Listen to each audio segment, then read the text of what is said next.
मेरे प्रिय छात्र और छात्राओं, हिंदी लर्निंग चैनल में आप सबका स्वागत है। बच्चों, आज हम व्याकरण का एक भाग देखने वाले हैं। उसका नाम है वाक्य और वाक्यों के भेद।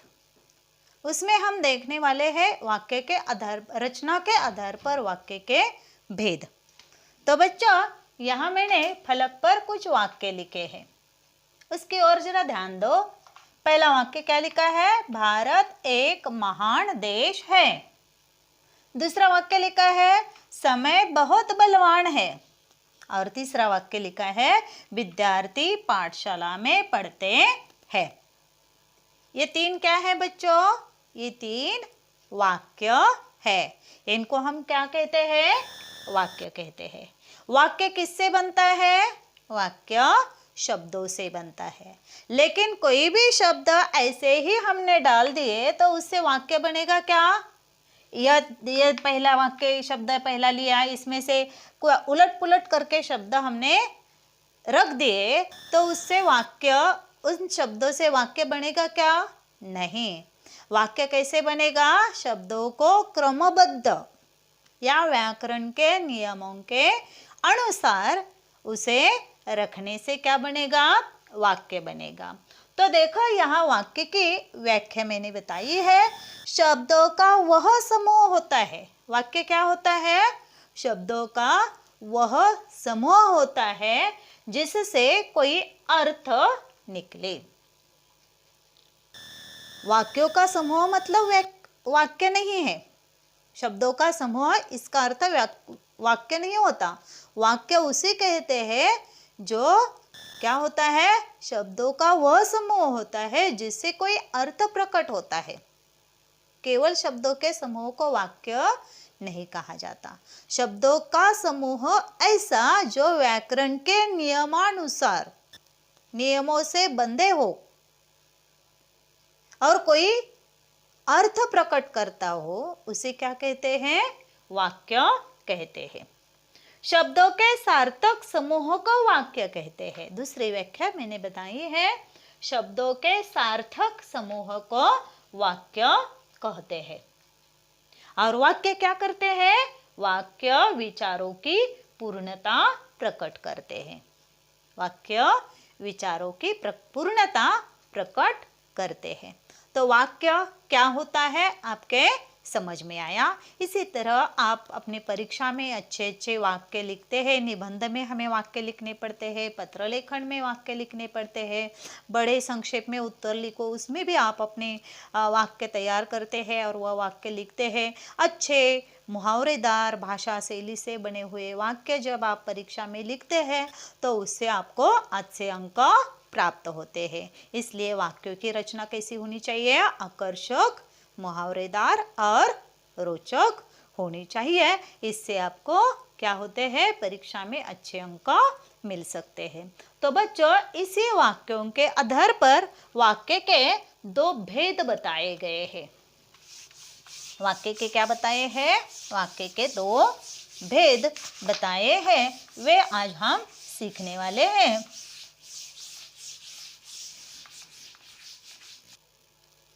तो बच्चों, शुरू करते हैं वाक्य के भेद। वाक्य के मुख्य रूप से दो भेद है। एक रचना के आधार पर और दूसरा वाक्य का भेद है अर्थ के आधार पर। देखो बच्चों, वाक्य में रचना किस प्रकार की होती है उसके आधार पर वाक्य के तीन भेद बताए हैं। एक सरल वाक्य, दूसरा संयुक्त वाक्य और तीसरा मिश्र वाक्य। सरल वाक्य को साधारण वाक्य भी कहा जाता है। सरल वाक्य को क्या कहा जाता है? साधारण वाक्य भी कहा जाता है। संयुक्त वाक्य को योजक वाक्य भी कहा जाता है और मिश्र वाक्य या मिश्रित वाक्य। ये तीन वाक्य के रचना के अनुसार तीन भेद बताए गए और वाक्य के अर्थ के आधार पर 6-8 भेद है। वे अब हम नहीं सीखने वाले हैं। अगले वीडियो में आपको वाक्य अर्थ के आधार पर वाक्य के भेद सिखाए जाएंगे। तो सबसे पहले हम देखते हैं रचना के आधार पर वाक्य के भेद। तो पहला वाक्य का भेद क्या है? सरल वाक्य। सरल वाक्य इस प्रकार होता है जिस वाक्य में केवल एक ही मुख्य क्रिया होती है। क्या होती है? मुख्य क्रिया, मुख्य एक क्रिया होती है या एक ही मुख्य क्रिया होती है, उसे सरल वाक्य कहता है। एकदम सीधा सिंपल सेंटेंस होता है, वाक्य होता है जिसमें एक ही क्रिया होती है। और वह वाक्य कैसा होता है? सरल वाक्य होता है। जैसे कि 5 साल बाद राजा ने चारों लड़कियों को पास बुलाया। मैंने वाक्य क्या कहा? 5 साल बाद राजा ने चारों लड़कियों को अपने पास बुलाया। मैं दूसरा एक वाक्य आपको बताती हूँ। एक छोटे से घर में दादी माँ रहती थी। दूसरा वाक्य मैंने क्या बताया? एक छोटे से घर में दादी माँ रहती थी। देखो पहला वाक्य, 5 साल बाद राजा ने चारों लड़कियों को अपने पास बुलाया। देखो यहाँ एक ही क्रिया है, पास बुलाया। यह क्रिया कौन क्या है? एक ही क्रिया है। तो सरल वाक्य की व्याख्या क्या है? जिस वाक्य में केवल एक ही मुख्य क्रिया होती है, उस वाक्य को सरल वाक्य कहा जाता है या साधारण वाक्य कहा जाता है। तो हमने अभी जो वाक्य देखा उसमें क्या कहा मैंने? 5 साल बाद राजा ने चारों लड़कियों को अपने पास बुलाया। दूसरा वाक्य, एक छोटे से घर में दादी माँ रहती थी। तो दादी माँ रहती थी, यह क्रिया एक ही क्रिया है। और तीसरा वाक्य, उनका खिला हुआ चेहरा मुरझा गया।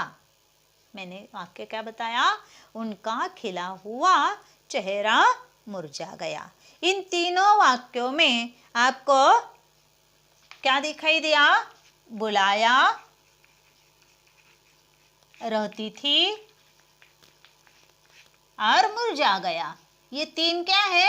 क्रियाएं हैं। और इसमें ये तीनों क्रिया सिर्फ हमें दिखाई देती है। ये तीनों क्रियाएं हैं, इसलिए यह वाक्य कैसा है? सरल या साधारण वाक्य कहा गया है। अब दूसरा वाक्य का प्रकार है संयुक्त वाक्य। तो संयुक्त वाक्य की व्याख्या यहाँ इस प्रकार की जाती है कि जिस वाक्य में दो या दो से अधिक क्रियाएं होती है, जिस वाक्य में दो या दो से अधिक क्रियाएं होती है। देखो सरल वाक्य में मुख्य क्रिया एक ही होती है, लेकिन संयुक्त वाक्य में दो या दो से अधिक क्रियाएं होती है, दो से अधिक क्रियाएं होती है।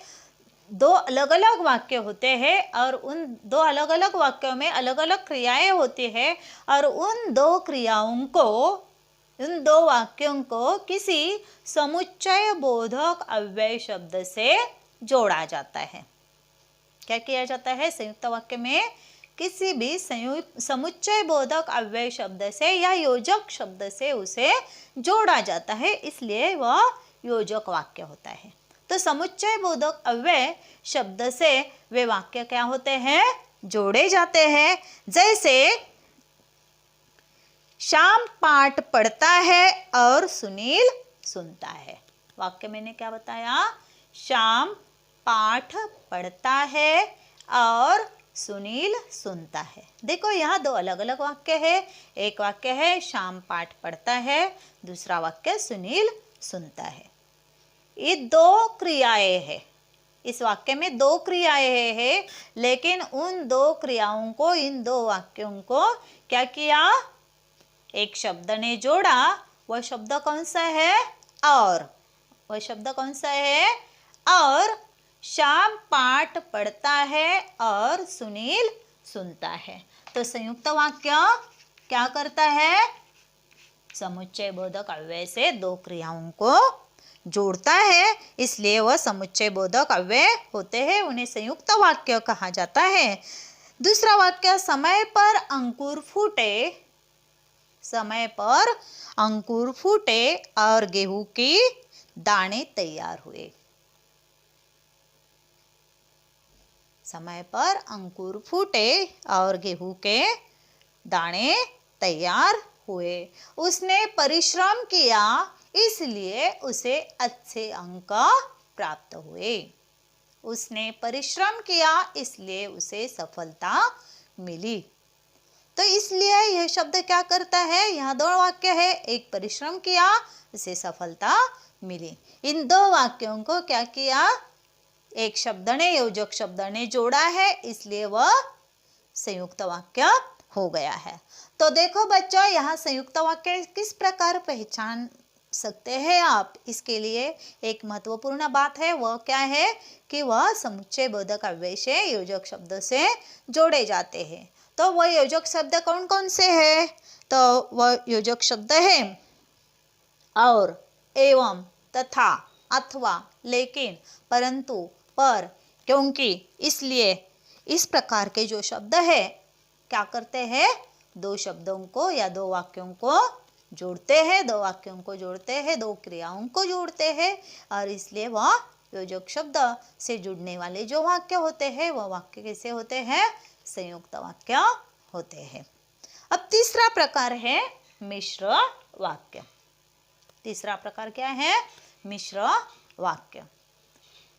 अब मिश्र वाक्य की व्याख्या क्या है, इसमें एक मुख्य क्रिया तो होती है, एक ही मुख्य क्रिया होती है, और मुख्य क्रिया यानी प्रधान वाक्य, एक प्रधान वाक्य होता है यानी मुख्य वाक्य होता है, और उसके आगे एक या एक से अधिक कई गौण वाक्य या उपवाक्य होते हैं, उसे क्या कहते हैं, मिश्र वाक्य। मिश्र यानी आश्रित, आश्रित वाक्य होते हैं, उस पर ही डिपेंड होने वाले वह वाक्य होते हैं, उसे मिश्र वाक्य कहा जाता है।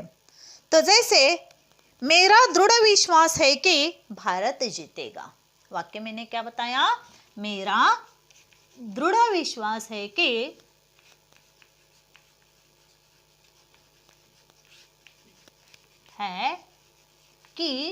भारत जीतेगा।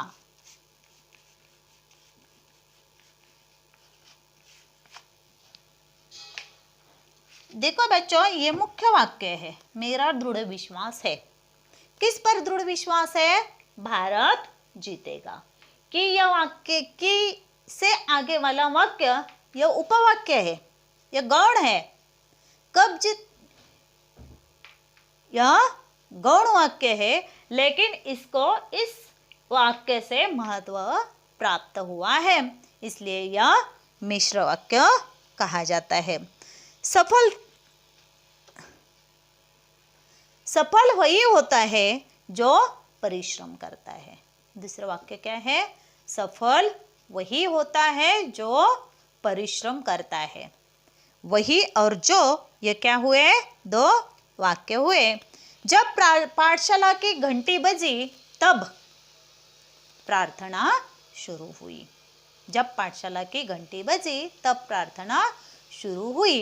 इसका मतलब है कि मिश्र वाक्य या आश्रित वाक्य इस प्रकार पहचाने जाते हैं, जब, तब, कि, क्योंकि या